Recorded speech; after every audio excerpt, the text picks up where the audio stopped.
Gubbio rises in a wide flood valley surrounded by hills and mountains that join the Apennines in the west.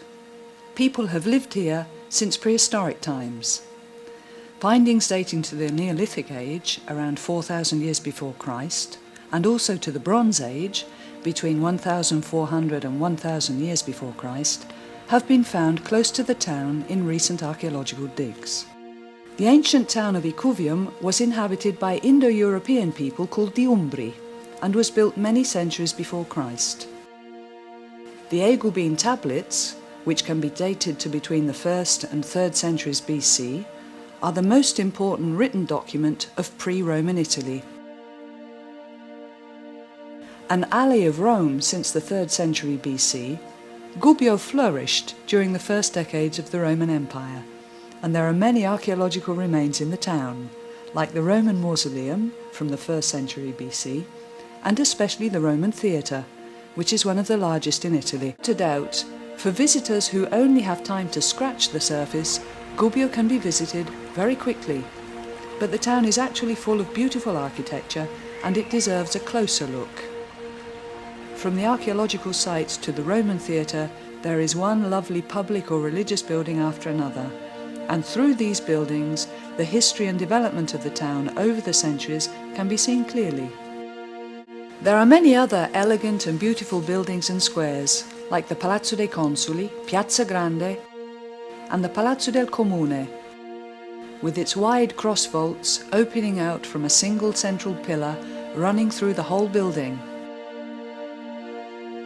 There are carefully preserved medieval buildings, like the Palazzo del Capitano del Popolo, one of the first important non-religious buildings to be built in 1200, with its 3 rows of arched windows that curve along the side of the building, following the bend in the road.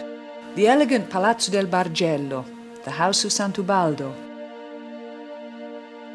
the medieval aqueduct, and the town walls with their 7 gateways leading into the town. The crowning jewel of the Renaissance is the Palazzo Ducale. Gubbio can be enjoyed on many different levels. Once admired by Goethe and Hermann Hesse, it is a pleasure to explore, with its architectural remains, churches and buildings. These can all be seen from on high by taking the cable car to the Basilica of Sant'Ubaldo on Montingino, where the view is magnificent. The architecture of Gubbio is the most carefully preserved in Umbria, and the town also carefully preserves long-standing cultural and historical traditions that everyone takes part in. Traditions that have been celebrated for centuries and that are still celebrated today. Gubbio's beauty, strength and link with the past can only be properly appreciated by seeing it all year round, watching one event following naturally after another in what is the town's life cycle. When Carnival is over, Lent begins, and the streets and alleyways of Gubbio echo with the medieval chanting of the Miserere, sung by 2 separate choirs 2 times a week, as if spiritually preparing the people of the town for Easter. The evocative chants that can be heard around the streets are at their most moving on the night of Good Friday, during the procession of the dead Christ.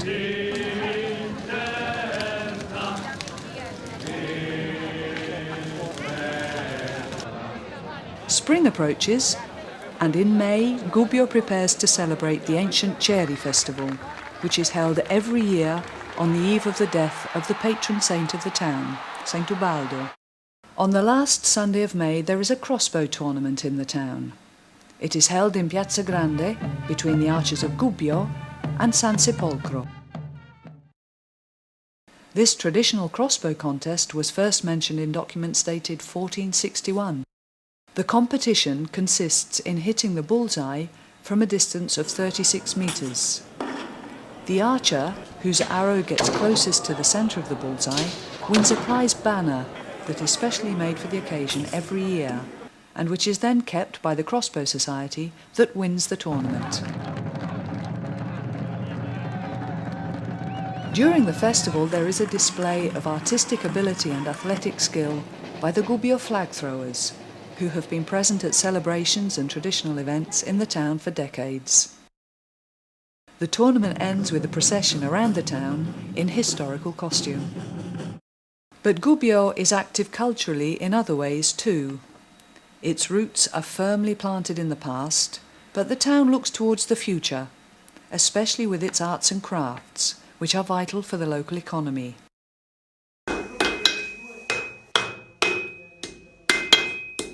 And also with a thriving tourist industry, with hotels and farmhouse accommodation throughout the area. In July and August, after classical music masterclasses have been held, the squares, churches and historical buildings of Gubbio are all the setting for concerts, which are performed during the Gubbio Classical Music Festival. The town and the surrounding area are also important for scientific reasons, and the Botaccioni Gorge is particularly interesting.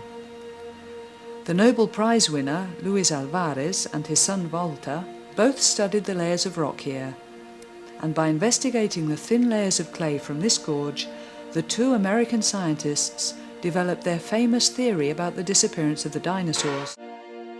In autumn, the air is filled with the unmistakable smell of the precious white truffle, star of the annual typical food fair, with stands and produce from many different parts of Italy. Umbria is also a land of saints and spirituality, and this can be clearly seen in Gubbio at Christmas time, in one of the most famous places in the life of St. Francis of Assisi, the little church of Santa Maria della Vittoria, where, according to legend, St. Francis tamed the wolf. Here, every year, a life-size nativity scene is built in the park around the church. But the main event in winter is the lighting of the Christmas tree, which covers the side of Mountain Gino behind the town. Gubbio, all year round, a town for all seasons.